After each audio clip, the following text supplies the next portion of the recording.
would have been a warm Gallifreyan night. Gallifreyan? Yes, Gallifrey. That must be where I live. Now where is that? I have no idea. What do you remember? A meteor storm. The sky above us was dancing with light. These shoes, they fit perfectly.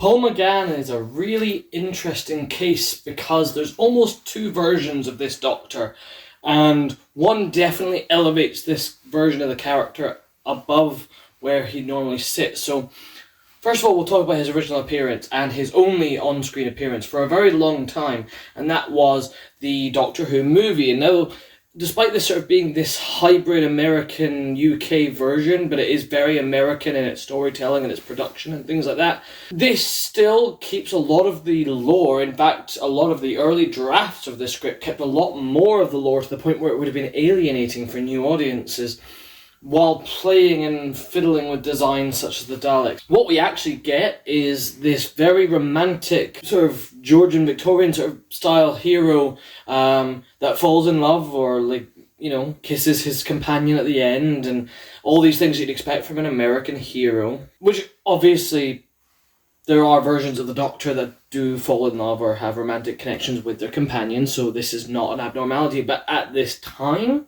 it certainly was.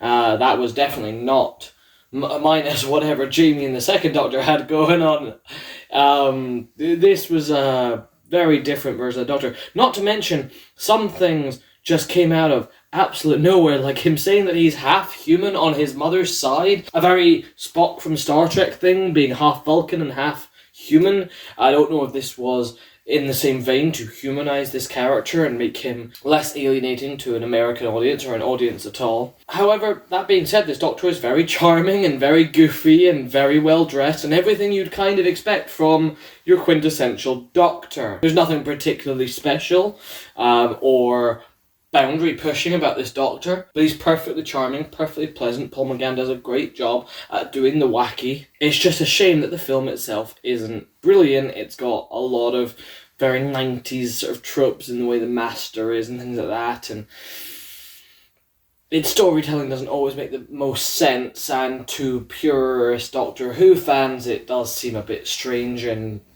bizarre in the, you know, from going from the TV show to this. In that sense, Paul McGann is the shortest serving Doctor so far. Except then they brought him back for the audio dramas, and I'll be honest, I've not heard them, but I've heard they are very good and they do a lot of justice to this version of the character. This character is in an interesting position, and we see that most of all when he's brought back as the sort of mini-sode before the Day of the Doctor, before the 50th anniversary. Suddenly we're seeing a Doctor who is desperately trying to avoid the Time War. He is a pacifist. He does not want to get involved. And yet he runs into people who look at him and Time Lords with the same fear they look at the Daleks with. Someone literally says, who can tell the difference anymore?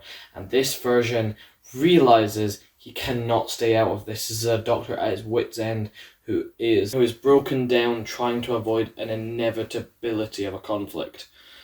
And that is a far more compelling and yet even more short-lived version of the Doctor before he regenerates into John Hurt, as we find out. He has to go from the pacifist to the warrior. He has to make that conscious choice to drink a potion that will regenerate him. This is one of the few times where we see a conscious choice to regenerate, and not for a very pleasant reason. Now, this Doctor is far more serious and far less goofy and far more compelling, if I'm honest. Paul McGann does a tremendous job. In fact, he was actually at a Comic-Con this weekend, so a lot of people were dressed as this version of the Doctor and showing their love for this version of the Doctor. So, as for ranking these Doctors, this is a really tricky one again. We're getting into some difficult placements in my ranking. I love the quirkiness, but I think it's just a little bit too conventional in the quirkiness aspect. I think he's a little bit detached from what we'd expect from the Doctor being, you know, beyond the sort of romantic stuff, I'm never a fan of the Doctor getting with companions. However, his later appearance definitely does boost him up the list. So, it may be controversial, I'm not sure, but I'm going to place him above John Pertwee's third Doctor on the list, but below Peter Davison. We don't see much of this Doctor, but he certainly leaves a lasting impression, in my opinion. Those who say he doesn't count, I completely disagree. Personally, I think this counts. I think he certainly counts, as long as we don't count the half-human thing.